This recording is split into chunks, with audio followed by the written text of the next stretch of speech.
This is the last topic that we will discuss under the topic of cardiovascular physiology. I hope you remember that last month we had a discussion regarding blood physiology, and several weeks ago, Dr. Valerio and Dr. Barbon discussed with you the basic physiology of the heart. So for this morning and until tomorrow, let us try to connect the two important organ systems. No, even if the blood is there without the heart, then the blood may not be able to perform its function because hindi siya makaka-circulate. In the same manner that even if the heart is there without any blood, then there's nothing. So the two organ systems are very interconnected and very important. So let us now try to learn how can the blood circulate through the function of the pump. Actually, the basic function of the circulation is very, very simple.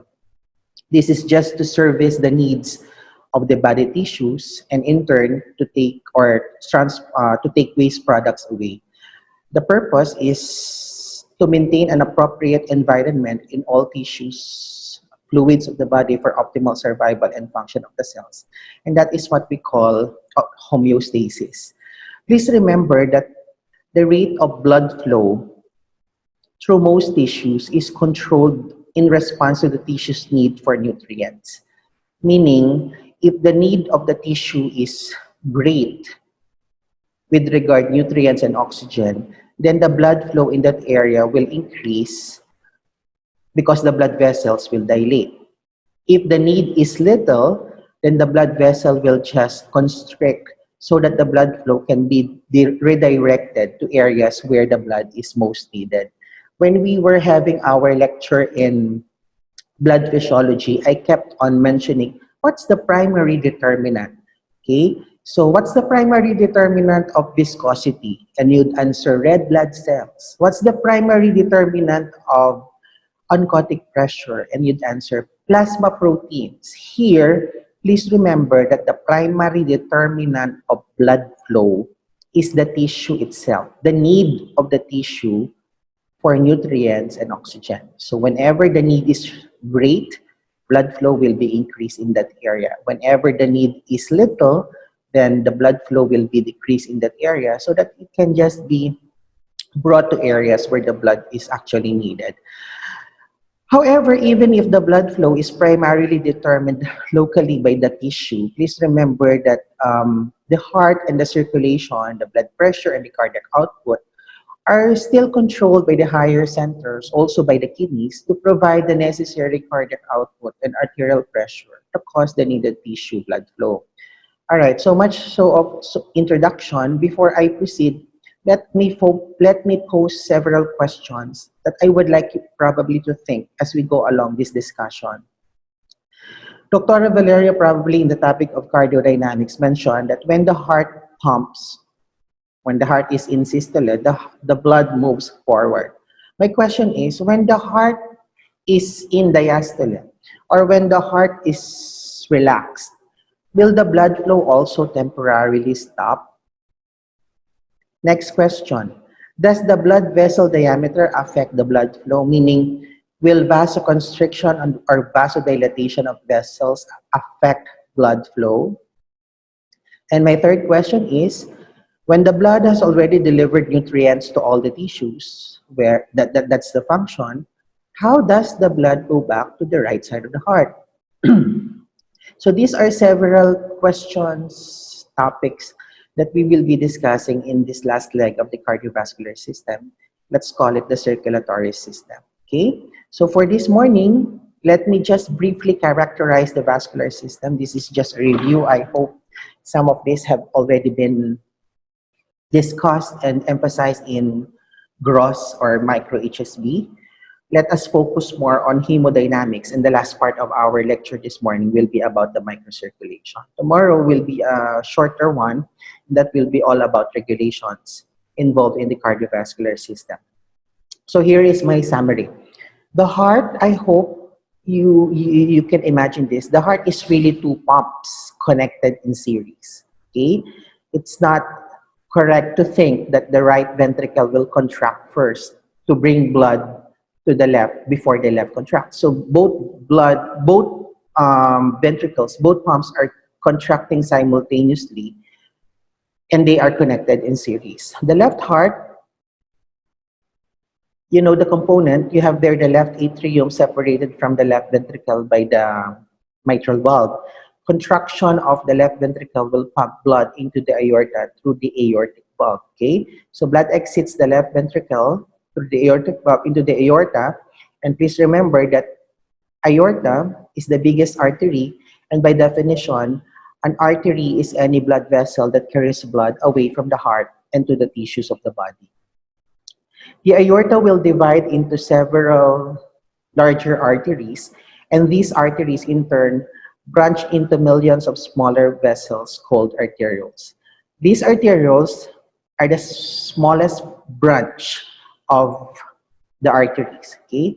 These arterioles terminate in the billions of capillaries, which of course are the main sites of transport of water, gases, electrolytes, and waste products from tissue metabolism.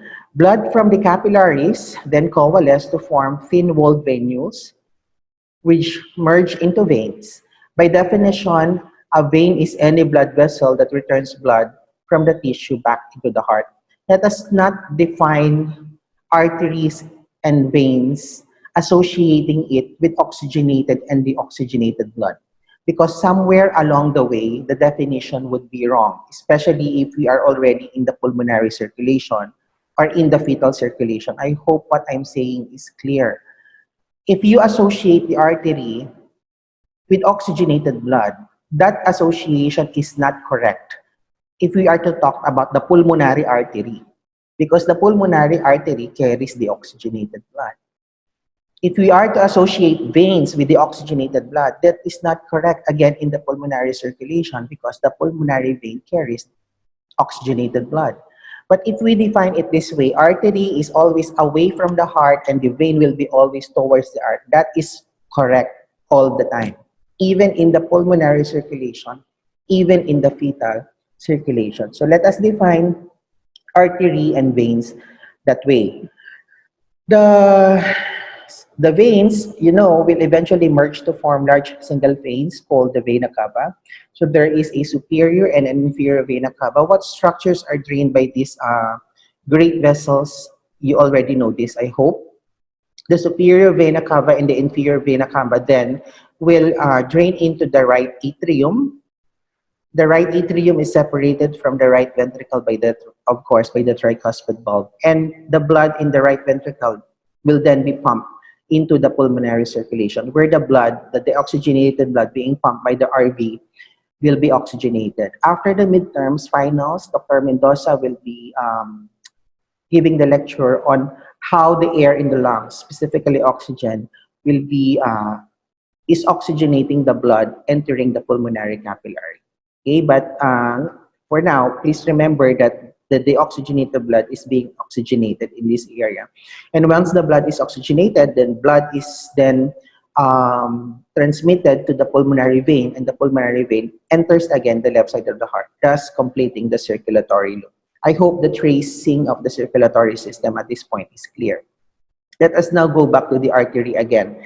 Please remember that the aorta and the large arteries are very elastic structures. Meaning, I'm defining now what elasticity is. Meaning, whenever the heart contracts, the aorta is distended by the ejection, by each ejection of blood from the heart. But when they distend, elasticity is a property that allows them to recoil. When they recoil, it makes possible that the blood still moves forward to the periphery, even if the heart is in diastole. Alright? Sino yun? Alright. So what is elasticity again? When the heart contracts, the aorta distends. When the heart relaxes, the aorta recoils. And that recoils will make it possible, make sure that the blood still continuously moves forward to the periphery, to the capillaries, continuous supply, even if the heart is in diastole. All right. Sad to say, old age leads to the diminution of this elasticity of the aorta and the large arteries. No? Maraming advantages ang old age, knowledge, experiences na hindi mo makukuha sa mga younger age. But there is a downside when you are already old. The elasticity of the aorta and the large arteries are actually diminished. So what will happen to the forward flow if the elasticity is already lost? We will discuss that later. Okay? So for now, please remember that the aorta and the large arteries have large amounts of elastin, but as the vessels become smaller, when they become arterioles, the elastin component is significantly diminished and is largely replaced mainly by smooth muscles. So at the level of the arterioles, wala na masyadong elastin, puro smooth muscles na lang. And these smooth muscles will now act as sphincters, regulating the amount of blood flowing into the capillary. So try to recall my statement a while ago. The primary determinant of blood flow is the tissue's need for nutrients and oxygen. So meaning, if the need is great, the tissue will just tell its arteriole kindly dilate, because when it dilates, because it's filled with smooth muscles, then the blood flow will be tremendously increased in that area. Okay, that's why arterioles are said to be the resistance vessels, because they can regulate the amount of blood flowing into the areas of the capillaries. Okay, so we are now again at the level of the capillary, the exchange area. That's why capillaries are called exchange vessels. I will not stay here for long because this is our last topic. Just try to remember, in the microcirculation at the level of the capillaries, there is an arteriolar end where filtration occurs. Definitely there should be filtration there, because you need to distribute into the tissue the oxygen and the nutrients that is carried in the blood. And there is reabsorption at the venular end to collect waste products and carbon dioxide back into the blood, where they will be excreted elsewhere. Okay, so let us now go back now. We are now again at the level of the veins, comparing the vein with its corresponding artery. Please remember that the walls of the veins are very thin, no, compared to the artery. That's why if you will put blood in a vein and in an artery, because the wall of the vein is very, very thin, they can contain more blood volume compared to its corresponding artery. And it is said that a vein can contain 3 times more blood than its corresponding artery. Alam nyo ba that veins are not very elastic? How, again, are we associating the word elasticity with regard blood flow? Diba yun yung parang it makes sure that the blood moves forward even if the heart is in diastole. So even if veins are not very elastic, how can the blood go back to the right side of the heart? There are 2 reasons. Veins have smooth muscles. So when the smooth muscles contract, this will facilitate venoconstriction, and that action will pump the blood into the right side of the heart. The direction is always towards the right side of the heart due to the presence of these venous pumps in the veins, making sure that once the blood has already passed through these venous pumps, then the direction will always be towards the right side of the heart. But towards the end of this lecture, let us again try to have some clinical correlations on what will happen. There are times kasi when these venous pumps can actually be destroyed, especially if the blood will remain always in that area of the vein. So what will happen to the venous return? What will happen to the blood in that area if these venous pumps are destroyed? We will discuss them later, right? So again, we have traced again the circulatory system for the second time, characterizing the different blood vessels. Please remember that in the whole circulatory system, 84% is in the systemic circulation, and only 16% is in the heart as well as in the pulmonary circulation. No? Di ba alam natin that the normal blood volume averages 5 liters. So 84% of the total blood volume is actually in the systemic circulation. And of the 84% in the systemic circulation, 64% is within the veins. That's why the venous system is sometimes called capacitance vessels or reservoir of blood, because most of the blood is there simply because their compliance, their walls are very thin, and they can contain more blood compared to the artery. This is very important because when one is bleeding, try to imagine someone bleeding. Wala namang umaasikaso sa kanya, nagbi-bleed lang siya ng nagbi-bleed doon. This event, bleeding, will not immediately result to hypotension simply because there's so much stored blood in the venous system. So the blood will just be redistributed into the circulatory system, and that redistribution is actually coming from the veins.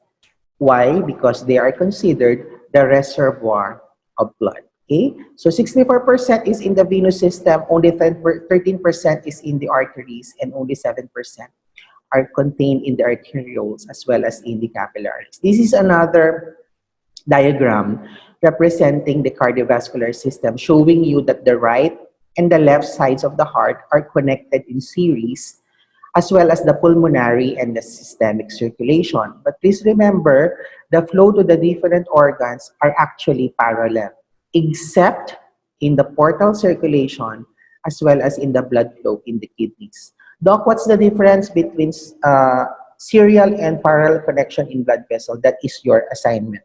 So please read on that. Please differentiate what's the difference between serial and parallel connection. All blood vessels are the same. I won't bore you with this, no? All arteries or veins, the structures are just the same, except of course for the capillary, because the capillary is just composed of a single layer of endothelial cells. So they have both arteries and veins, they have the same tunica intima, tunica media, and tunica adventitia. Okay, I won't bore you with this now. So please remember the layers. All right. So let me now summarize again the blood vessels. I hope everybody is already aware that we only have one aorta and two vena cava. So since the walls of the veins are thinner compared to the aorta, then the radius of the vena cava would be larger than that of the aorta. Although, of course, with regard thickness, mas makapal yung sa aorta. Okay? One aorta, two vena cava. Pagdating daw sa arterioles and venules, we are considered millionaires. Pagdating sa capillaries, we are all considered billionaires. Because even if capillary is considered the smallest blood vessel, the capillaries outnumber the other blood vessels in millions, no? Pag sinabi ng aorta, akong pinakamatibay sa akong pinakamahapal sa lahat. Kung pagyayabangan lang din, ang capillary pwede magsabing kahit akong pinakamalit, pinakamarami naman kami, no? They outnumber the other blood vessels by billions, okay? And if you will put these blood vessels side by side, pinagtabi-tabi mo siya, definitely the capillaries will occupy the biggest cross-sectional area simply because of their number. So you can see here, because we only have one aorta, the cross-sectional area is quite small. And in the capillary, even if the size is small, yung number naman napakarami. So put them side by side, they will occupy the largest cross-sectional area. I have said that at the level of the aorta and the arteries, puro elastin, they are elastic structures. But as the aorta, the arteries become smaller at the level of the arteriole, then the elastin component is significantly decreased, largely replaced again by smooth muscles. And these are sphincters regulating the amount of blood flowing into the capillary. All right, just remember for now that the transmural pressure is greatest in the aorta. This is common sense. The aorta is receiving directly blood from the left ventricle, so the pressure there would be highest. Velocity is the speed of blood flow. It is the distance traveled by the blood. For now, just try to, we will discuss this again in the succeeding slide, but please remember that the velocity or the speed of the blood flow is inversely proportional to the cross-section of the blood vessel. So with that regard, we will only compare the aorta and the capillary. I hope it is clearly emphasized that the capillary has the biggest cross-section. So if it is inversely proportional to velocity, then it is safe to imagine that the velocity of blood is slowest in the capillary. Compared to the aorta, when the cross-section is quite small, then you expect the velocity there to be very, very rapid. Okay? I hope the first part is clear. But before we proceed, I have a question. What is again the meaning and significance of elasticity? And I want somebody to answer this question. What is the meaning and significance of elasticity?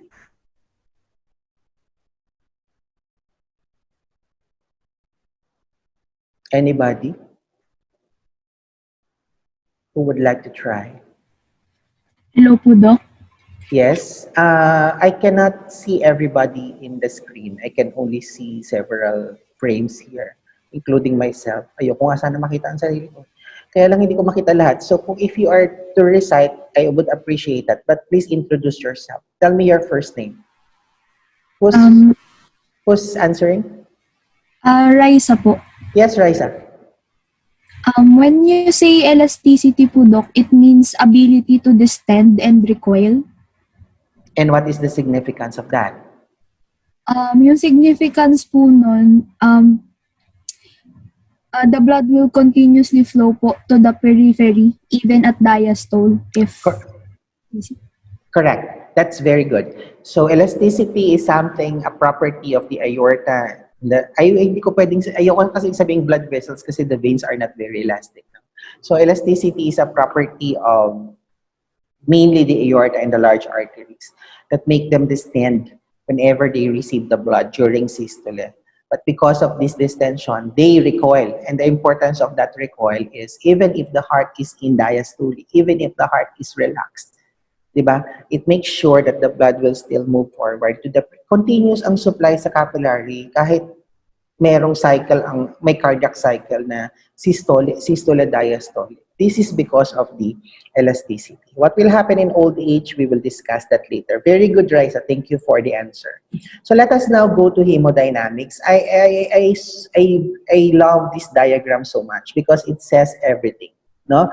What comes out of the left ventricle is what we call the cardiac output, and it is the amount of blood flowing into the systemic circulation.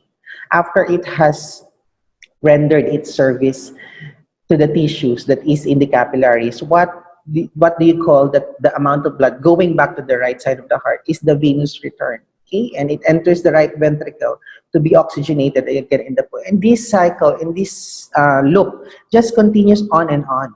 Okay, and that is the circulatory system. So let us now talk about hemodynamics.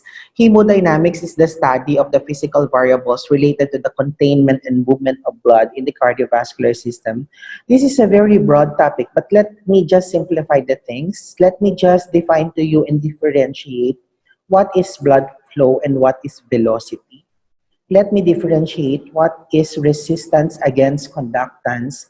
What is the difference between distensibility and compliance of blood vessels? What's the law of Laplace? What's the venous return and what parameters affect the venous return?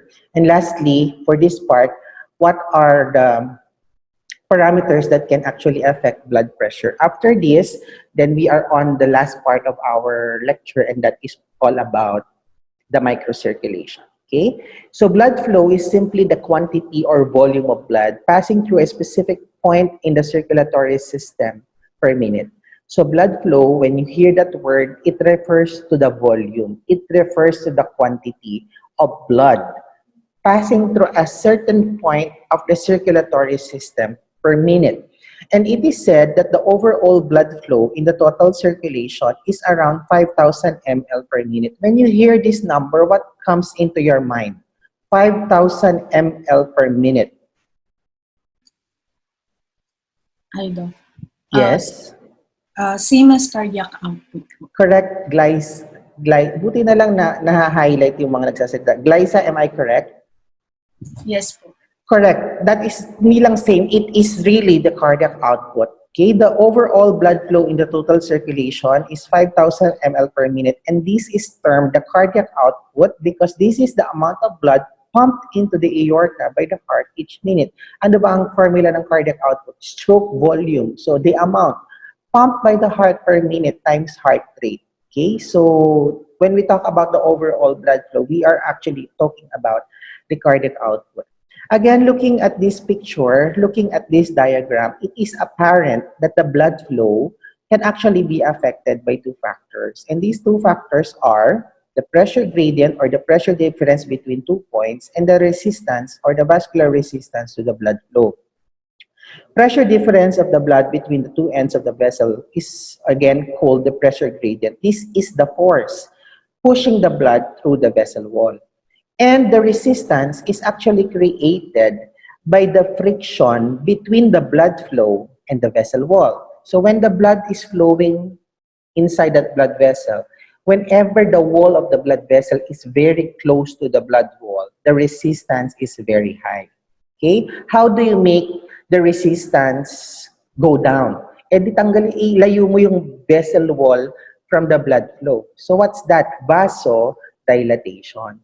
Can vasoconstriction and vasodilatation affect the blood flow? Definitely. Because according to the Ohm's law, blood flow is directly proportional to the pressure gradient and indirectly proportional to the resistance. What again is resistance? It is the impediment to blood flow created by the friction of the flowing blood against the wall of the blood vessel. Pag dinikit mo yung wall sa flow, tataas ang resistance. Pag nilayo mo yung flow sa wall, bababa yung resistance. And what am I talking about? It's just a matter of vasoconstriction and vasodilatation. Meaning, when there is vasoconstriction, resistance increases, blood flow decreases. When there is vasodilatation, resistance decreases, blood flow increases. Okay? Can the caliber of the blood vessel affect blood flow? The answer is yes. Another thing that I would like you to discuss to you is the blood flow can either be laminar or turbulent. This is a laminar flow and this is a turbulent flow. Okay? When the flow is laminar, you can hear no sound. When the flow is turbulent, there is a sound. Okay? So these are three blood vessels. The first blood vessel has no flow. This is a laminar flow, no sound. This is a turbulent flow with sound. Okay? It is said that when the blood is flowing at a steady rate along a long, smooth blood vessel, the flow is said to be laminar, and the profile is said to be parabolic. What is the meaning of that? The layer that is closest to the wall is barely moving because of resistance. But the layer that is away from the wall is becoming faster.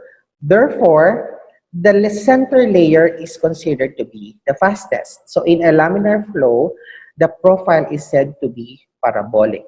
This happens when the flow is just a steady rate and the blood is flowing in a blood vessel that is smooth and long. All right?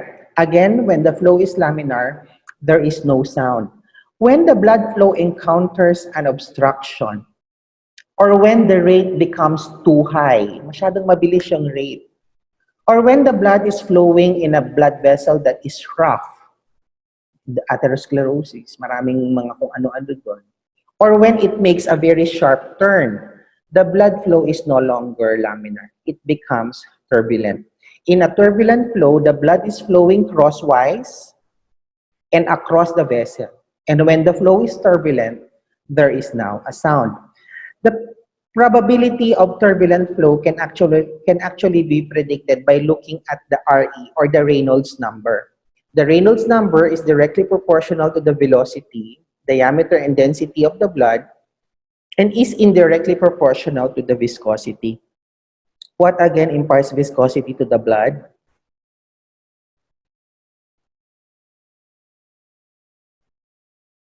What imparts viscosity?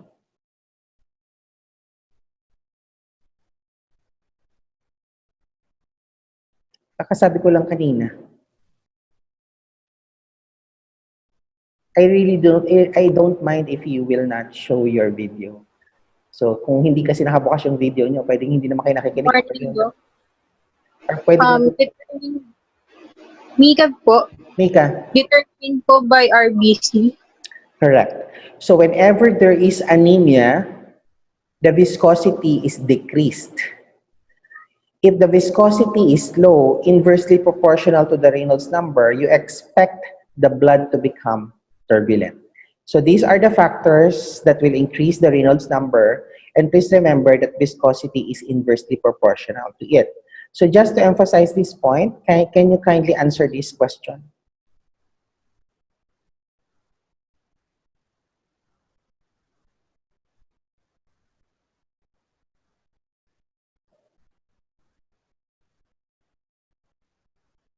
Anybody?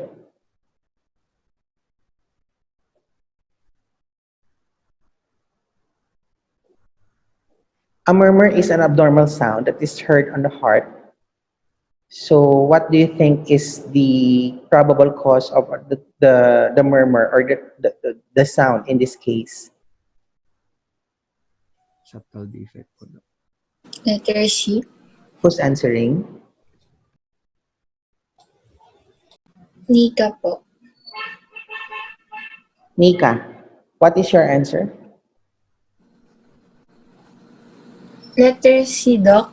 Can you Anemia. yes, you are correct. Can you explain? Pag sabi nga po, pag yung sa viscosity ng yung sa viscosity po is dine-determine ng RBC. Tapos pagka with pallor po and then easy fatigability, parang ano po siya sa anemia. And then yung sa murmur po, yun po yata yung sa may sound ng Yes. turbulent. Correct. So a murmur is an abnormal sound, and when do you hear a sound? When the blood flow is turbulent. So looking at the case, no, meron kasing sumasagot sa akin the past few days, atherosclerosis. Yes, atherosclerosis makes the blood vessel wall rough, but there's nothing here saying na may atherosclerosis yung patient. So do not assume data that are not actually placed in the stem of a question. So here, what is glaring is the hemoglobin, and you all know what are the normal values, no? So the diagnosis here is straightforward, is anemia, and in anemia, the viscosity is low. When the viscosity is low, the Reynolds number goes up, and when the Reynolds number is elevated, there is the tendency for that blood flow to become turbulent, and whenever it becomes turbulent, it will now create a sound. A turbulent flow is not always abnormal. There are certain areas in the cardiovascular system wherein the Reynolds number is normally high. One very good example is the proximal portion of the aorta. This is again common sense. Bakit mataas ang Reynolds number doon? Simply because it is receiving directly the blood coming from the left ventricle. Therefore, the velocity of blood flow there is very, very high. So when the velocity is high, the Reynolds number is high, the flow is actually turbulent. Okay? Another area would be at the level of the carotid artery. This is another area in the circulatory system wherein the blood coming from a long, smooth flow will have a sudden angulated turn in the carotid artery. Di ba pag nagmamaneho ka, ang bilis-bilis mo along a very long highway, tapos bigla kang kumana nang hindi ka man lang nagmi-minor, there will be some screeching sound coming from your car. So it's the same for the blood. Whenever there is a sharp turn in these blood vessels, the blood flow becomes turbulent. Of course, in disease processes, whenever there are stenotic valves, no, mitral stenosis, whatever stenosis there may be, that would be an obstruction, and you can hear a abnormal sound because at that area, the blood flow will become turbulent. Of course, in an atherosclerotic blood vessel, the blood flow will also become turbulent simply because the Reynolds number will all be elevated. So I think that is our last topic with regard blood flow. Let us now discuss velocity. Again, this is different from blood flow because blood flow refers to volume. Velocity refers to the distance traveled by the blood per minute or the speed of the blood flow. Here, I just would like to emphasize that again, velocity is inversely proportional to the cross-section. So just giving you this example, you have here two cross-sections. One is small, the other one is big. So this is the left and this is the right. How fast can you reach the top coming from the bottom? So the answer would be here. This is faster. Simply because the cross-section here is small. Ito, safe nga ano, kaya lang napakatagal kasi the cross-sectional area is actually very, very big. With regard velocity, let us just compare the aorta and the capillaries. And it was already emphasized, I hope clearly a while ago, that since the cross-section of the capillary is very, very big, because of its number, the velocity in the capillary would be considered the slowest.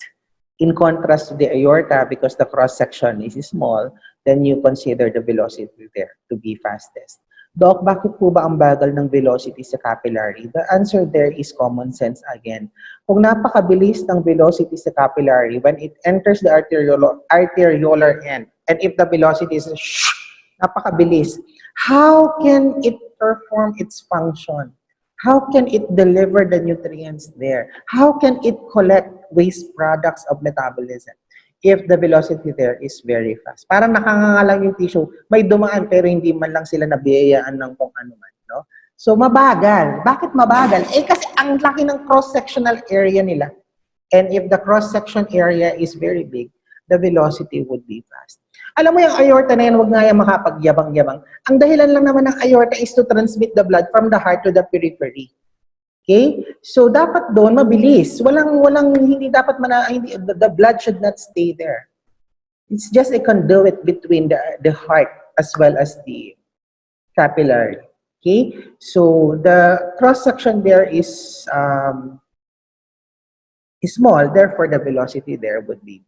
Pero wag namang lait-laitin ng capillary yung aorta. Sabihin niya, wala namang nangyayari dyan. No? Eh, pag sinabi ng aorta sa kanya, alam mo, pag hindi ako nagiging elastic, wala kang matatanggap. Ganun din yung mga sagutan ng mga yan. Okay? So, all areas are very important. And why is it like that? I don't know. Bakit naging malaki ang cross-section ng capillary? Bakit maliit lang sa aorta? But it has to be that way. Because the velocity in the capillary should be very slow to perform its function. I will not stay there anymore for quite so long. Alam niyo na kung anong ibig kong sabihin. So let us now go back again to the Ohm's law. I'm showing you this because I am showing you, we are going back again to resistance. So resistance again is the impediment to blood flow. Changes in vascular resistance can occur again when there are changes in the caliber of the blood vessels. In-emphasize ko na yan, vasoconstriction increases the resistance, vasodilatation decreases the resistance. Okay? We cannot directly measure resistance, but we can actually compute it by looking again at this formula. Difference in pressure gradient over the blood flow. So, whenever you are presented with this type of, you know now the relationship. Do not be intimidated with formulas like this. No? Wala naman tayong computation sa exam. This is just being presented for you to better clearly understand the principle. So the unit for resistance is said to be peripheral resistance unit or PRU. Here, I just would like to differentiate the systemic and the pulmonary circulation. And I would like you to analyze what I am trying to say. Okay, the BP in the systemic circulation is said to be 128/80. So when you are measuring your blood pressure using your arm, you are measuring it at the level of the brachial artery. So the pressure there would normally give you 120/80, 110/70. But if you are to measure the pressure in the pulmonary circulation, it's very, very small. No, it's around 25/8. The mean arterial pressure in the systemic circulation is said to be 100. In the pulmonary, it's very low. It's 15. So this is my question. Bakit magkaiba yung blood pressure in these two types of the circulation? Eh, pareho lang naman ang cardiac output. Meaning, lagi niyong tatandaan si Dr. Valerio, what is pumped by the left is also the same amount of blood that is pumped by the right. Pareho lang yung cardiac output dun eh. So if the cardiac output is just the same, bakit magkaiba ang blood pressure ng systemic sa pulmonary? Ay alam ko naman magagaling yung isip ninyo. Alam nyo ang formula ng blood pressure is cardiac output times total peripheral resistance. So saan nagkaroon ng pagkakaiba? Where lies the difference? Bakit magkaiba yung blood pressure ng two areas? Probably sa resistance. And I will show that to you. In the systemic circulation, so this is again the formula, the pressure difference between the arteries and the vein would be around 100 millimeter mercury. The blood flow, you all know this, 5,000 ml per minute, but the formula is asking for a second, so it's around 100 ml per second. So the PRU in the systemic circulation is around 1. When you do vasoconstriction, the resistance increases to 4. When you do vasodilatation, the resistance decreases to 0.2, and you already know that. Kaya yung mga hypertensive patients, usually yan mga vasoconstricted yung mga blood vessels nila eh, because of many reasons. So kung vasoconstricted yung mga vessels, ano mangyayari sa total peripheral resistance? PRU increases. So kung i-compute mo yung ganyang formula, automatic mag-i-increase yung blood pressure nila. Clear? In the pulmonary circulation, looking again at this formula, the pressure difference between the pulmonary arteries and the left ventricle is only 14. Of course, again, I am emphasizing the cardiac output is just the same. So, ang blood flow doon is 100 ml per second. But what is the PRU in the pulmonary? It's only 0.14. So, saan nagkaiba? Sa resistance. Mas mataas ang total peripheral resistance in the systemic compared to the pulmonary, thus explaining the difference in pressure. Having explained that, who would like to answer this question? Between the left and right side of the heart, which fails first?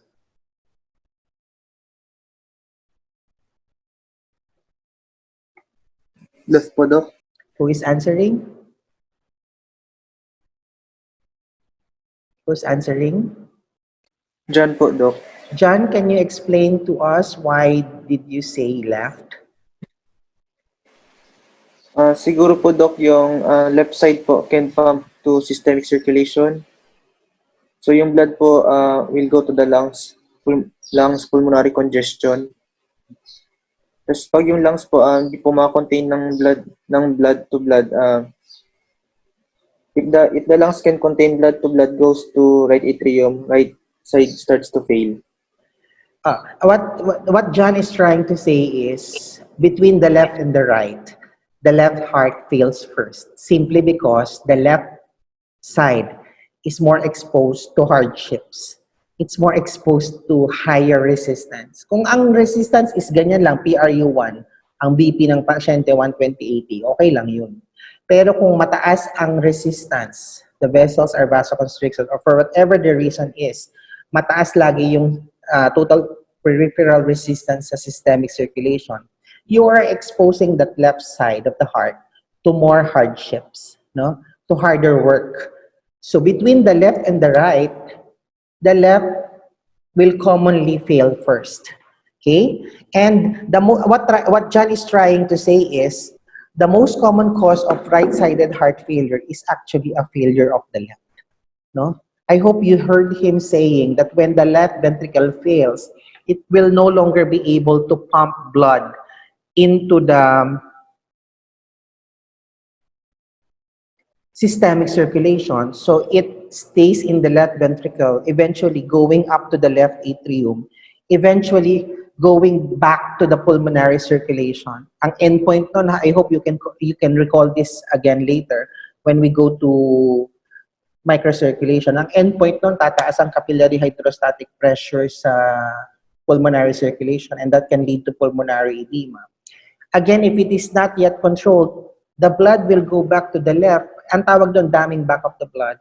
To the right ventricle, then to the right atrium. If the right atrial pressure increases too much, magsasuffer na yung venous system. Hindi makakabalik yung venous return, and all of the organs in the right side would actually can suffer from edema formation. So the most common cause of right-sided heart failure is actually a failure of the left. Pag nagpunta na kayo sa higher level ng medicine, may matututunan kayo na certain diseases which can actually make the right side of the heart to fail ahead of the left, especially if the cause is the lungs. Okay? But we will not go there. Let us look first in physiology. The left is more exposed to higher resistance compared to the right, and that explains why the blood pressure in the left is the systemic circulation is much higher than that of the pulmonary circulation. Okay, so the difference lies simply in the resistance. All right, let us now go to conductance. What's the difference between resistance and conductance? Conductance is defined as it is actually a measure of blood flow. If resistance is an impediment to blood flow, conductance is a measure of blood flow through a vessel. And looking at this formula, it is quite clear that conductance is the complete reciprocal of resistance. Okay? It is said that the diameter of a vessel can change its conductance tremendously. I want your imagination to go back to the arterioles. I want your imagination to imagine, ano ba yun? I want you to imagine that when the arterioles or when the blood vessels dilate, the blood flow will tremendously increase. When it is constricted, the blood flow will be low. So, to better emphasize this point, let me present three blood vessels with three different diameters. One has a diameter of 1, the other has a diameter of 2, and the other blood vessel has a diameter of 4. Eyes on the screen, look at the blood flow in each blood vessel. If the vessel diameter is 1, the flow is 1 ml per minute. If it becomes 2, that is just an increase of probably a single digit. But look at the blood flow, it becomes 16 ml per minute already. Increasing it to 4 makes the flow more tremendously increase to 256 ml per minute. So what is why is it like this, no? The answer is, pag maliit ang flow, mabagal. Pag malaki ang flow, definitely mabilis ka doon. But the strict answer to this is conductance, or the measure of blood flow, is directly proportional to the diameter of the vessel that is raised to the fourth power. Meaning, once you increase the diameter of the arteriole or a blood vessel, what will happen to the flow? The flow will increase, and the increase is always raised to the fourth power. Meaning, diameter 1, you make it diameter, you increase it to 2, the flow will be like 2 times 2 times 2 times 2. Ganun kataas yung increase ng flow. If the diameter increases to 4, then the flow will be increased like 4 times 4 times 4 times 4. So, imagine nyo lang, if the tissue is in need of blood flow, it will just tell its arteriole, kindly dilate a little, because I know a simple dilatation can already increase the blood flow tremendously, raised to the fourth power. I have a video for that.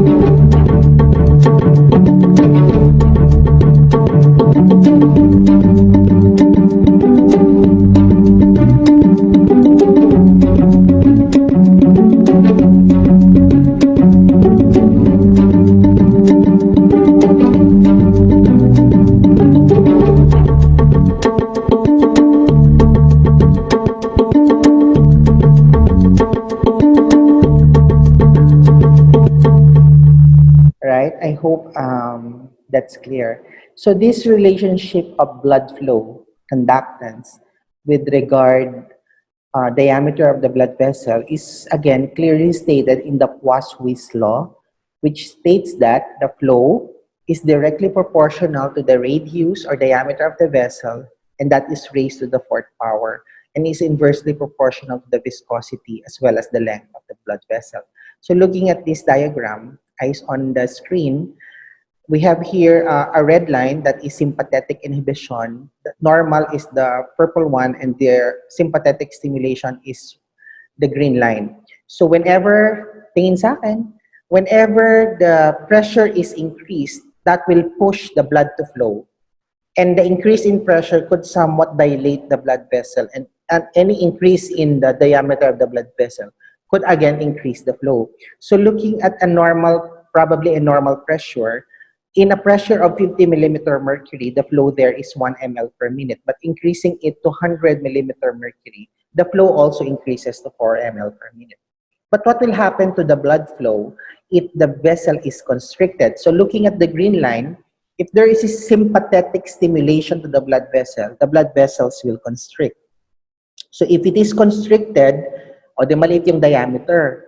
Pag maliit ang diameter ng blood vessel, yung blood flow doon is all in contact with the vessel wall. So probably the flow is barely moving or non-moving at all. That's why you can see here that even if you increase the pressure, the flow is very, very low.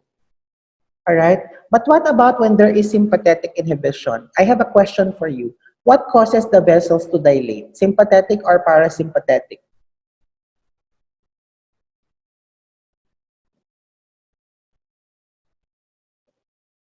What causes the vessels to dilate? Sympathetic, parasympathetic? Parasympathetic. That is a wrong answer. Okay?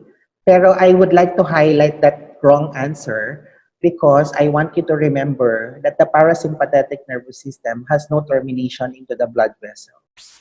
Ang termination niya will be only at the level of the heart, okay? Affecting heart rate and probably conduction.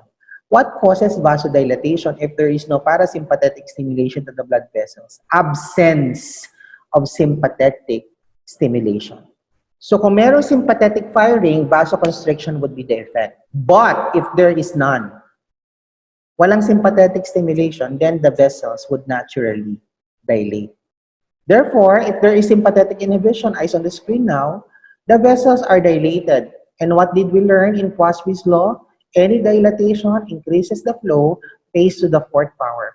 So you can see even with a very, very small pressure here, the blood flow is already tremendously increased because of that relationship. Okay? Whenever the blood flow is dilated, whenever the vessel is dilated, vasodilatation flow tremendously increases. Okay? Let us now move on, and now we will be discussing distensibility and compliance. All blood vessels, please remember, are distensible. But what is more distensible? The arteries or the vein? For you to have a better imagination, let us try to compare a rubber hose and a condom. Okay? So the rubber hose probably would be the artery, and the condom is probably the vein. Which can distend more? Which can contain more blood? Probably that thing which is more distensible and which is more compliant. And that would be the vein.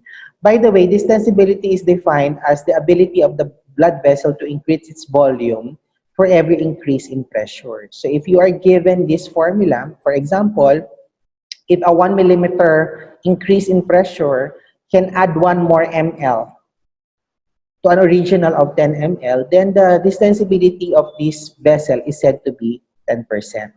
But what is more important is the comparison between the two.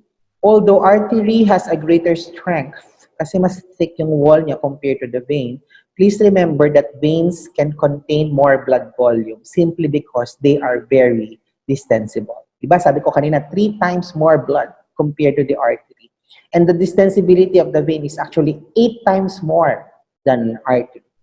Okay? So that's the difference between the two. What is the difference of compliance with distensibility? The definition seems the same.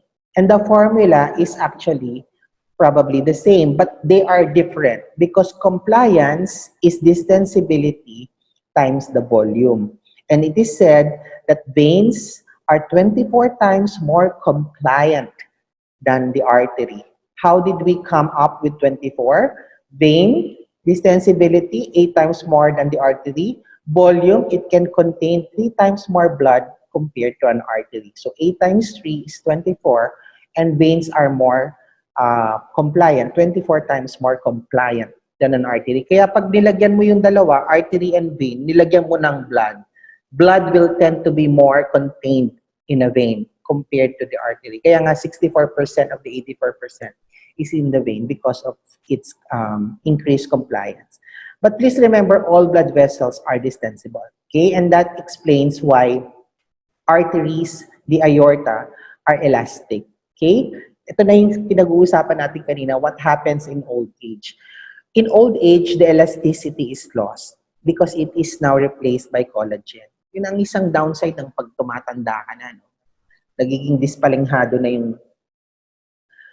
Alam niyo ba ibig sabihin ng dispalinghado? Hindi ko rin masyadong naiintindihan pero ang ibig sabihin yata ng dispalinghado yung parang, di ba, when things are old, they get broken.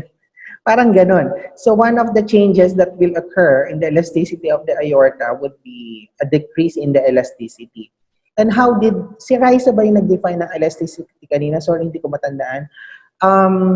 Ano nga elasticity? Distend and recoil, no? For, parang ganon lang. When you are trying to remember things, siguro mga root words lang yung tandaan nyo. Distend, recoil, forward flow. O, alam nyo na yun. Pag dugtong-dugtongin nyo na lang. Pag old age, hindi na masyadong elastic. So pag old age, no distension, no recoil, probably when the heart is in diastole, the forward flow will also be temporarily stopped. Okay? Pag uwi nyo, nasa bahay naman talaga kayo. Mamaya pagkatapos nitong lecture na to, tignan nyo yung mga talampakan. Alam nyo ba ulit yung English ng talampakan? Sole, ng mga paa ng mga probably lolo, lola, kung if your parents are already old, probably. Tignan nyo, there would be bluish discoloration somewhere along the areas. Okay? Bakit? Kasi when old age sets in, the aorta becomes atheromatous, they are no longer elastic, and if they are no longer elastic, then the forward flow is actually lost. Okay? So, kaya old age, hindi mo yan maiiwasan, tataas talaga ang blood pressure mo because when the heart contracts, the artery is very rigid, it will no longer distend. So, you generate a higher systolic pressure there.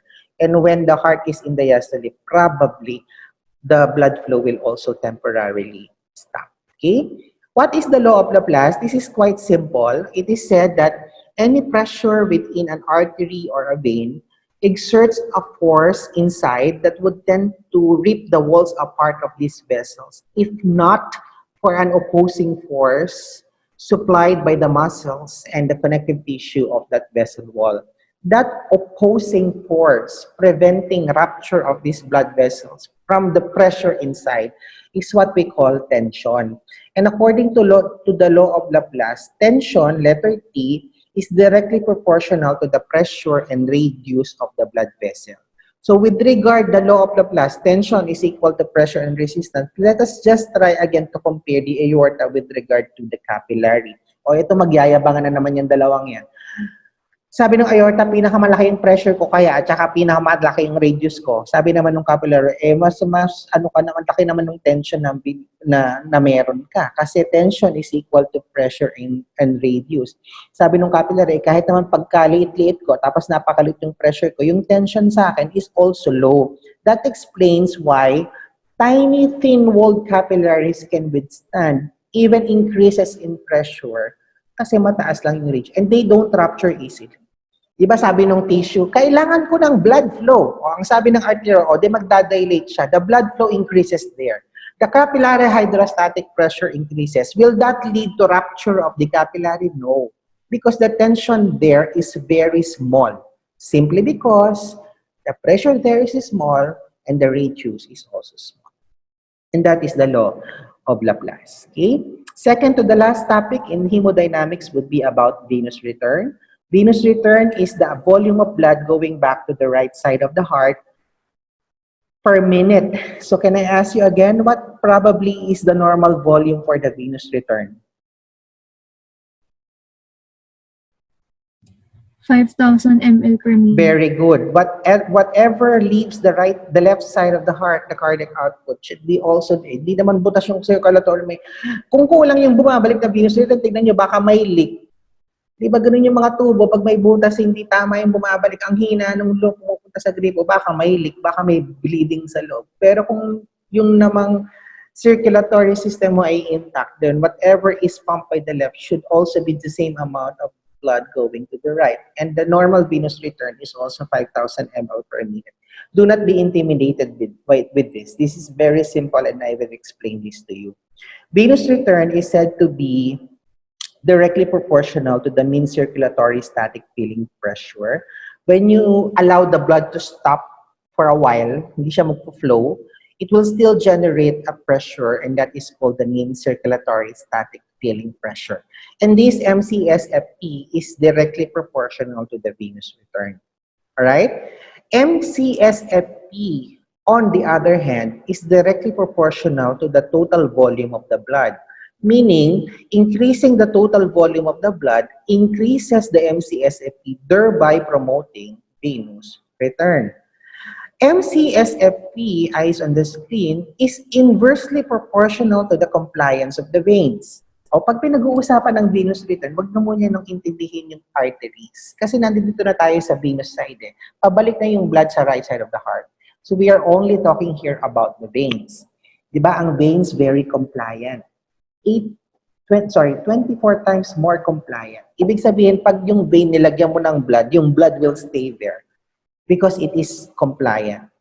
So if you increase the venous compliance, listen to me, the MCSFP will decrease, and that will decrease the venous return. How do you promote the venous return? How do you tell the blood to go back to the right side of the heart? Decrease the venous compliance. How do you do that? Eh di dapat i-constrict mo yung veins. When the veins constrict, the compliance decreases, the MCSFP goes up, venous return is promoted. Maliwanag? So anything that will increase the venous compliance will definitely decrease the venous return. This is not venous return. This is resistance to the vein. Ewan ko ba kung bakit ba pareho yun. Inopia ko lang to, hindi ako gumawa niyan. Basta itong VR na to is resistance to the venous return. CVP is the pressure in the right atrium. This is central venous pressure. Later, I will tell you that the pressure in the right atrium should be 0. Sinasabi ko na ngayon, ano mo sinasabi? Bakit later? Now I am telling you that the pressure in the right atrium is 0. When the pressure in the right atrium increases, then definitely the venous return will decrease because it will be very hard for the blood draining from the superior and the inferior vena cava to enter now the right atrium.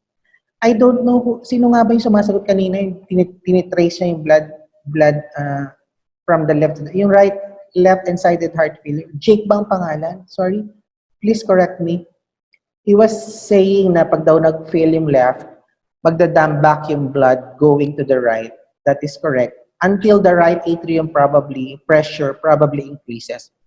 So when the CVP pressure increases or the right atrial pressure is more than 0, then the venous return will decrease because it will be difficult for the blood in the superior and inferior vena cava to enter the right atrium. So this is how we interpret this formula.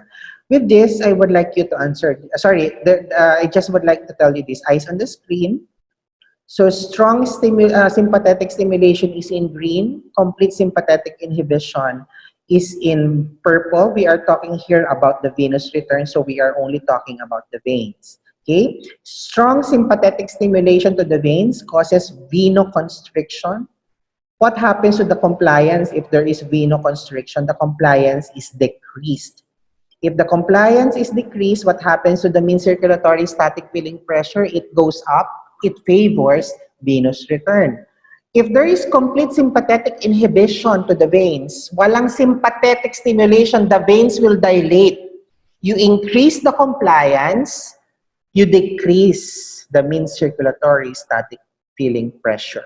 And that will impair or decrease the venous return. That's how you interpret this graph. Please answer this question. Sorry, another thing that I would like to emphasize here, the right atrial pressure should be normally 0. Once it increases, +1, +2, +3, +4, the venous return decreases. Simply because it is very hard now for the superior and inferior vena cava to drain or to enter the right atrium. Please answer this question. I would like you to think about the answer. I will leave for a while. 1 minute lang. Sandali.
I'm back. Who would like to answer the question?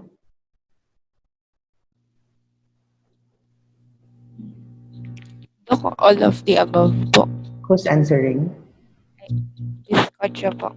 Sorry? Bizcocho po. Oh, your answer is all of the above? Opo. All right. Look at the case. Letter B is correct. Letter C is correct. No? So when you introduce a spinal anesthesia, this question I think is not unfair. Kasi kahit naman hindi nyo alam kung anong ibig sabihin ng spinal anesthesia, sinabi ko naman yung effect, venodilatation. So what is the effect of venodilatation? Increase in compliance, and definitely the venous return will decrease. So the answer here is B and C only. Why? Hindi naman nagbi-bleed yung pasyente. So there is no such thing as decrease in blood volume there. Hindi pa naman nasi CS eh. Hindi pa naman siya nagbi-bleed, hindi pa nanganganak. So wala pang decrease in blood volume na nangyayari doon. But the thing is, when anesthesia is being given, the effect of that drug is dilatation, increased compliance of the venous system. So you can actually expect that the venous return will decrease, and that can lead to hypotension. Okay? Kaya yung mga ibang anesthesiologists, well, most of them, because they know, natuto sila ng maigi when they were probably having physiology. Alam nila that if ever they will give the drug for anesthesia, hindi ka naman pwedeng mag-CS or mag-opera nang hindi ka naglalagay ng anesthesia. So one very important effect of that would be a decrease in venous return. How can hypotension result from decrease in venous return? Again, the answer there is very basic, and you already know this. If you will prevent venous return, you will only be putting very little amount of blood in the heart. And Dr. Valerio again mentioned that whatever you put in that heart is the only thing that will be pumped by the heart. So kung konti lang yung venous return mo, magiging konti lang din yung stroke volume, cardiac output, and you expect that the BP will be low because of that decrease in venous return. So what anesthesiologists do usually prior to giving the anesthesia is to increase the blood volume of that patient, not necessarily by blood transfusion, usually IV fluid. Nagbibigay sila ng 1 or 2 liters of IV fluid prior to the induction of the anesthesia. This is to increase the blood volume, because they know if they increase the blood volume, even if the venous compliance will increase, that has a tendency to decrease the MCSFP, the total blood volume or the increase in blood volume through the IV fluid will maintain a normal MCSFP. And if the MCSFP is maintained to be normal, even with the induction of the anesthesia, the venous return will be normal, and the patient will not suffer from hypotension.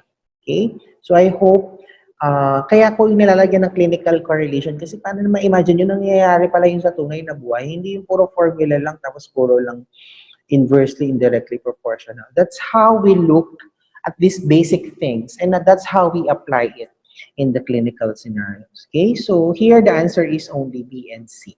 Let us now go to blood pressure. This is the second to the last topic before we go to the last topic, which is actually the microcirculation. Okay, so sa blood pressure, this is blood pressure is the pressure exerted by the blood against the vessel wall. So you have there the systolic and diastolic pressure. So systolic is the highest pressure in the artery at systole, and diastolic pressure is the lowest pressure in the artery at diastole. The difference between the two is called the pulse pressure. So if the blood pressure is like 120/80, the pulse pressure there is said to be 40. Okay? The mean arterial pressure is the pressure or the average arterial pressure measured over time. And it is computed this way. You get the pulse pressure, you get 1/3 of it, and then you add it directly to the diastolic pressure. Looking at this diagram, the mean arterial pressure is always higher than the diastolic. Kasi you are adding 1/3 of the pulse pressure to the diastolic pressure, but the mean arterial pressure is closer to the diastolic than the systolic because, again, you are adding it just directly on the diastolic. So if I give you this example, what is the mean arterial pressure? If the BP is 140/80, then how do you compute for it? 140 minus 80 is 60, divided by 3 is 20, 20 plus 80 is 100. So the MAP in this case is higher than the diastolic pressure, but it is close to it, and the answer is 100. Okay? And you already know this. The formula for BP is cardiac output times the total peripheral resistance. This is a linear formula, meaning once you alter these things, then the BP will just follow it because it's linear. Walang inversely, walang directly proportional. Increasing the cardiac output increases this. Increasing the total peripheral resistance increases the blood pressure. This is a diagram showing you the pressures in the various portions of the circulation. I know even if I will not say anything, you can interpret this diagram. Why is the pressure in the systemic greater than the pulmonary? Pareho lang naman sila ng cardiac output. Eh di, nagkaiba sa resistance ng systemic compared sa pulmonary. Bakit merong high, merong low, merong high? Eh di, syempre yun kasi yung contraction, relaxation, contraction, and relaxation of the heart. That's why you are recording there a systolic and a diastolic pressure. Please remember that the biggest drop in the BP will occur at the level of the arterioles, simply because this is the level where entry of blood into the capillary is tightly regulated. Okay, so the biggest drop will be seen there. And you can see that there is still a small pressure in the capillary. Despite that pressure, the capillary is chill lang. Bakit? Kasi mababa lang naman yung tension doon. Okay? Why is it that when we are already at the level of the venous system, veins, bakit walang pressure? Bakit zero? Mas bababa pa sa pulmonary circulation. Almost none. Non-pulse, kung titignan mo ang blood dyan sa venous system, non-pulsatil. No pulsation. Why? It's simply because the veins are very compliant. So whenever you put anything there, it will just be contained there unless you decrease the compliance to promote venous return. But that is the explanation. Walang pressure dito because veins are very compliant. Okay? So here are the factors that can affect the blood pressure. Try to think about this. What will happen to the BP if you increase the blood volume?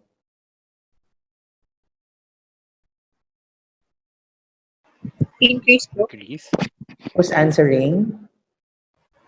Mika po, increase. Mika, can you trace, dito lang tayo magtatagal ng konting-konti lang. After this, we are already in the microcircuit. I think we can finish that in just 30 minutes. Why do you think the blood pressure will increase whenever you increase the blood volume? Pag nag-increase po yung blood volume, yung MCSFP po will also increase. Will also increase plus venous return, increase cardiac output, and it will also increase the BP po. Correct. So anything that will increase the tidal volume, ganun sana imagination. Mika is very correct. Increase ang MCSFP, increase ang venous return, you increase the amount of blood going into the heart, going back into the heart. And whatever you put there will be pumped again by the heart within physiologic limits. So tataas ang stroke volume, tataas ang cardiac output. You expect that the BP will be elevated. Okay, that is theoretical. The explanation is correct, but will that be correct all the time? The answer is probably no. It will now depend on several parameters controlling BP and the cardiac output if the BP will really increase. And one organ system that would try to maintain a BP even if you are increasing the blood volume are the kidneys. No? We will discuss this tomorrow. Can increase in the blood volume result to increase in blood pressure? The answer is yes and no. Yes, when the kidneys are non-functional. No, Kung katulad nating mga kabataan, no, ayos pa ang lahat, hindi pa dispalinghado. If the kidneys are actually functioning well, even an increase in blood volume will not always translate to an increase in BP. Kasi yung ini-increase mo sa blood volume will just be converted to increase urination. Kaya kahit inom ka ng inom, mahilig kang uminom ng kung ano-ano, di ba? Ano ang nangyayari? Ihi ka ng ihi. Why? Because the kidneys are trying to eliminate the excess volume so that the blood pressure will not be high.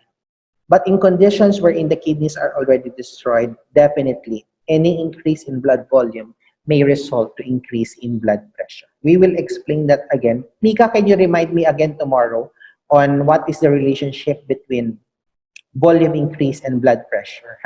Pagdating natin sa kidney, if ever I will forget to discuss it. All right. Any decrease in the compliance of the arteries? We are talking here about the elasticity. Kung decrease ng elasticity at atherosclerotic, definitely the blood pressure, especially the systolic pressure, will be increased. The formula is linear, so anything that will increase cardiac output, total peripheral resistance, definitely will increase the blood pressure. Now, we are now in the final part of this topic, and that is the microcirculation. The most purposeful function of the circulation, please remember, is occurring at this area because this is where the site of exchange happens.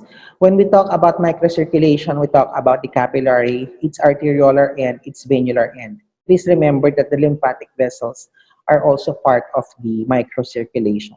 Bahala na anatomy mag-explain. Micro-HSB perhaps on what's the histologic picture of an endothelial cell. Here are the functions of an endothelial cell. Here are the Starling forces that would try to determine if filtration or reabsorption occurs. We have discussed this in blood physiology, but simplifying things, all of these three forces, capillary hydrostatic, interstitial fluid hydrostatic, and interstitial oncotic pressure, will try to promote filtration. And the only force that will promote the absorption of plasma back into the capillary would be the colloid oncotic pressure. Doc, bakit po yung interstitial fluid hydrostatic pressure, iba yung direction, but you are saying it's promoting filtration? Simply because the interstitial fluid hydrostatic pressure is actually negative.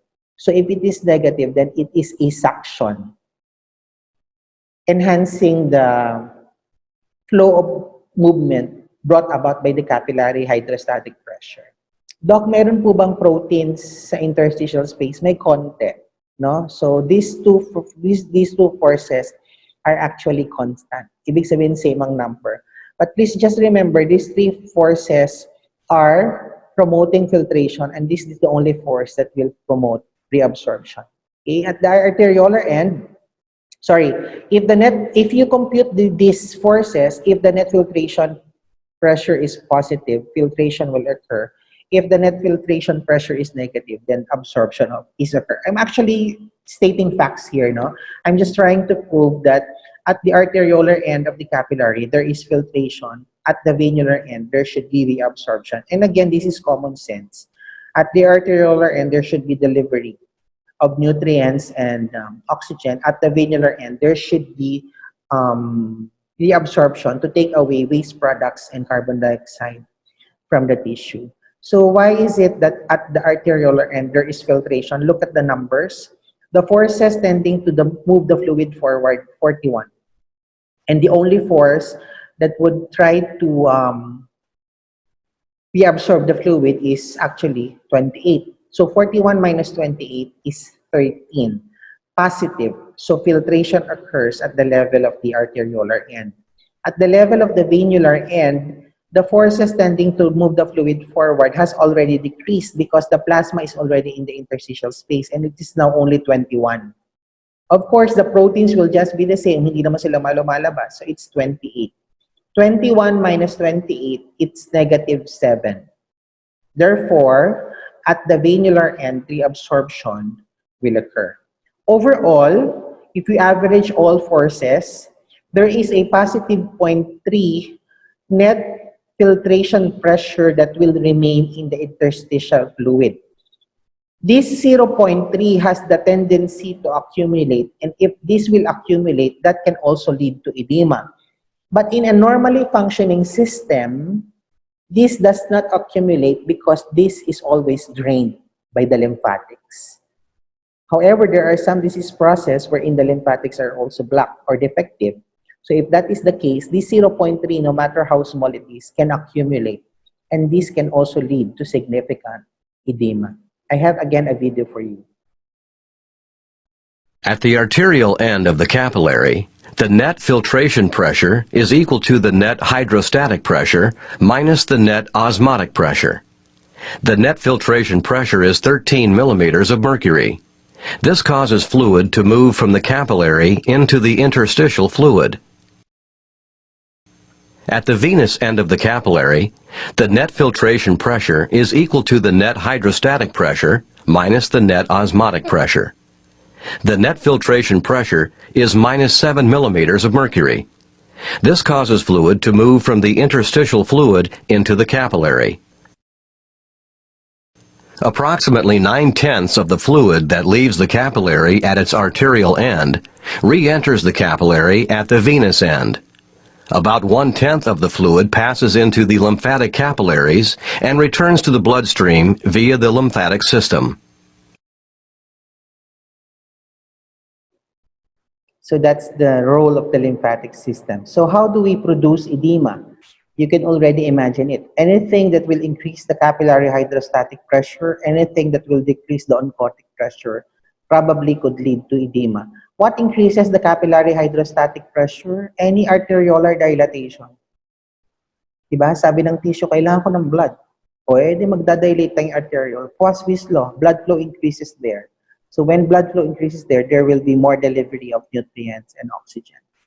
How do you increase the capillary hydrostatic pressure? Increase the venous pressure or cause venoconstriction here. Eyes on the screen. We have been tracing the circulatory system since the start. I hope it is now clear to you that whatever enters the arteriolar end must leave the venular end to go back to the venous system. So if there is venoconstriction here, if the venous pressure is elevated at this point, the blood may not be able to leave the capillary. It stays in the capillary, and that will increase the capillary hydrostatic pressure. And if it is persistent for quite a long time, that can actually lead to edema. Okay? So anything that will increase the BP, definitely increase blood volume, will all translate to an increase in capillary hydrostatic pressure.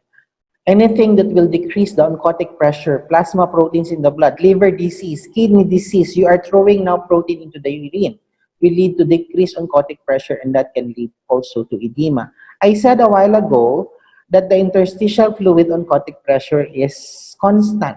You do not expect proteins to be found in the interstitial space simply because the proteins cannot leave the capillaries. They are big molecules. Eh di butas-butasin ko yung capillary, sunugin ko siya. So in cases of burns, the capillaries are destroyed. The capillary permeability is increased. And you expect the proteins to leak out, and that can also lead to increased interstitial oncotic pressure. All of this can lead to the so-called edema. All right? When one is standing up, just imagine a person standing position for a prolonged period of time. Because of gravity, the venous pressure at the level of the legs or the feet will be elevated as high as 90 millimeter mercury. So what did we say a while ago? If the venous pressure is kept elevated, the plasma or the blood in the capillary may not be able to drain into the venous system.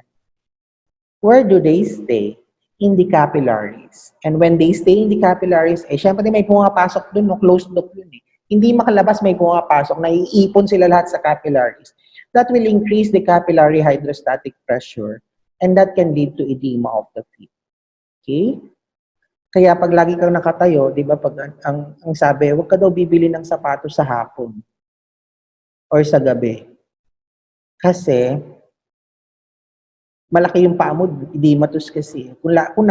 Granted, you are out, nasa labas ka pala. Baka pagsukat mo kinabukasan maliit, tawag dito, malaki na kasi you fitted it with a bigger fit. Okay? That happens when there is increased venous pressure. So that this can result. However, with the simple movement of the legs, with the simple skeletal contraction of the leg muscle, this can already squeeze blood in the veins, and that can promote the venous return, and this can actually solve the problem of the edema of the feet. But the thing is, there are certain jobs like uh, this, or certain conditions like pregnancy, wherein the venous pressure can actually be constantly elevated talaga. No? And when that happens, the venous pressure will always be elevated, and that can actually destroy the venous pumps. So for prolonged periods of increased venous pressure, the patient would usually would usually feel pain in the feet because of edema. Pag edema to yung feet, there is now a fluid interface between the cell and the capillary. So the nutrients, the oxygen, cannot immediately go to the cell because there is a fluid there. And most patients would usually complain of pain, no? Because of probably lack of oxygen. Kakaroon ng anaerobic metabolism, probably there is accumulation of lactic acid there. So there is usually pain. And one complication probably of this persistently increased venous pressure is the pump can actually be destroyed, the venous pump. And this can actually result to varicosities. Normally, dapat pag dumaan yung blood sa veins, one-way direction lang because the venous pump will not allow them to go back anymore. Pero pag yung venous pressure laging elevated, this will dilate the veins, and that can actually destroy the pumps. And that is one of the reasons behind varicosities. No? Persistently elevated venous pressure, usually common among people na laging nakatayo. Kaya pag teacher, laging prone sa mga ganon, yung mga nasa department store, yung mga, anong tama sa kanila, promo, dati nung time nila, Dr. Barbon, ang tawag dyan, mga sales lady, salesman. Matagal na panahon na yun. Ngayon, ang tawag na nila is mga promodizer, yung mga laging nakatayo.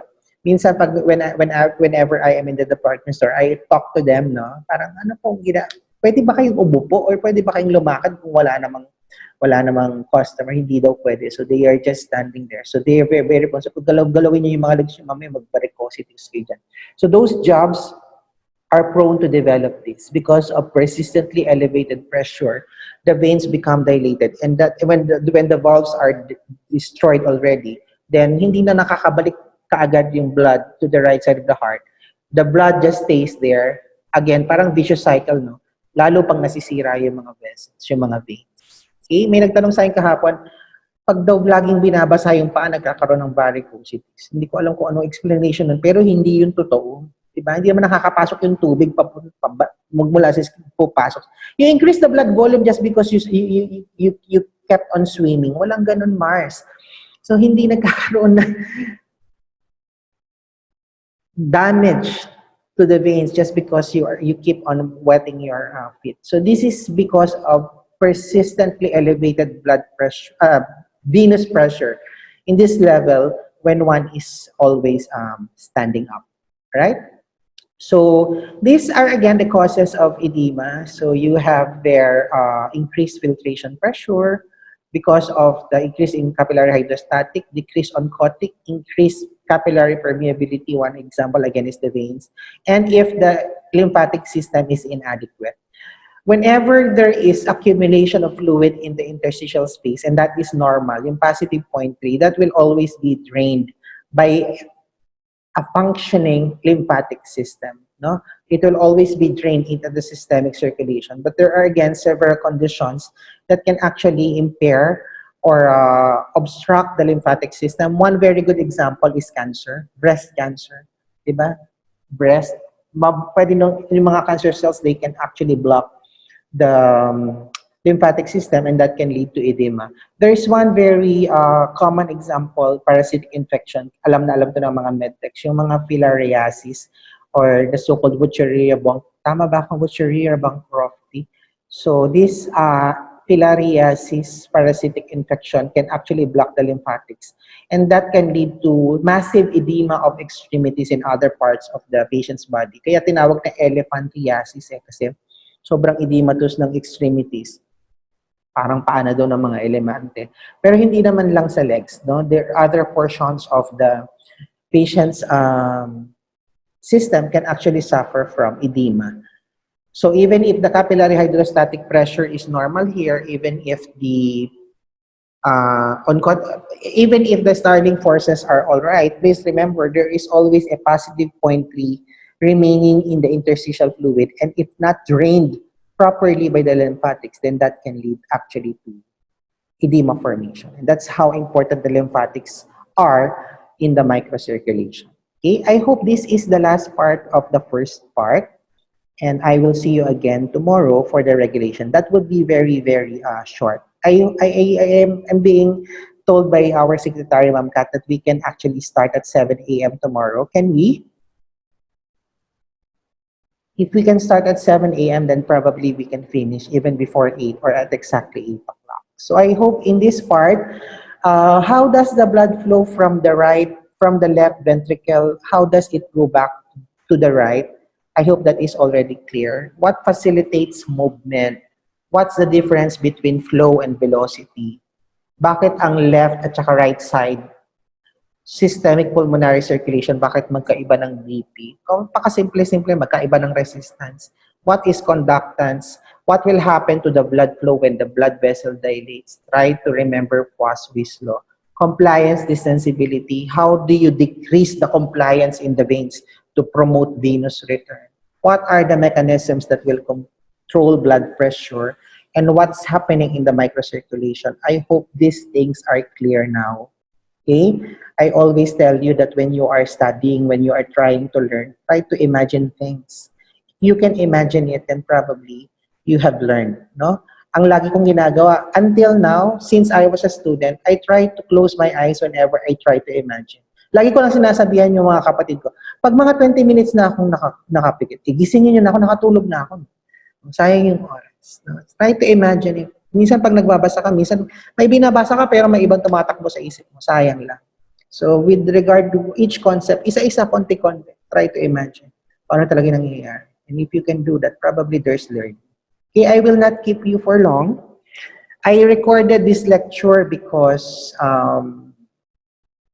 I want to upload the recorded Zoom lecture again in the Moodle so that you can just go back to that, May ibang estudyante hindi yata nakaka-attend because of internet connection. May disadvantage yon because we are actually encouraging you not to listen. Ay, i-upload naman yung lecture eh. So, hindi na lang muna ako makikinig. Wala naman kaming pakialam doon. Our concern is more on those who really could not access the lecture because of the difficulty that we are having now. Ni-record ko magmula kahapon, ni-record ko rin yung ngayon. Mamimili lang ako kung saan ako pinakamaganda at yun ang i-upload. Okay? So, probably, kung makatawa kayo dyan, probably by the weekend or probably early next week, we can already upload the recorded lecture. Good morning, Doc. Sorry, I got disconnected. Sobrang tagal. Nawalan mo kasi ng internet. O, so mga ganitong pagkakataon na yan, maganda nga talaga mag-record tayo. Just want to ask po if you will upload the recorded lecture. And also tomorrow din po, kung sakali mag-record po kayo, may mag-a-absent po kasi tomorrow for NMAT. Yes, we will be uploading the recorded part 1 and part 2. Mamimili nga lang ako kung saan ako pinakamaganda. Yun ang lecture, yun ang i-upload natin. Alright, if there are no more questions, then I will see you again tomorrow morning at 7 a.m. Kanina, I was trying to say, I do not mind if you will not open your vids. Kasi kung ino-open mo talaga yung video mo, minsan the connection becomes poor. Ang disadvantage nun, pwedeng nandun ka pero wala ka naman doon. I really don't mind. I really don't care. As long as someone is talking to me. Pag may nagtanong, sumagot ka agad. Okay? Para lang ang hirap ng ganito, wala kang kausap, nakakapagod. So, even if you will close, okay lang sa akin. But if you are asked a question, please answer. Okay? O, sige na. See you tomorrow. Thank you po, Doc. Thank you po. Thank you po. Doc.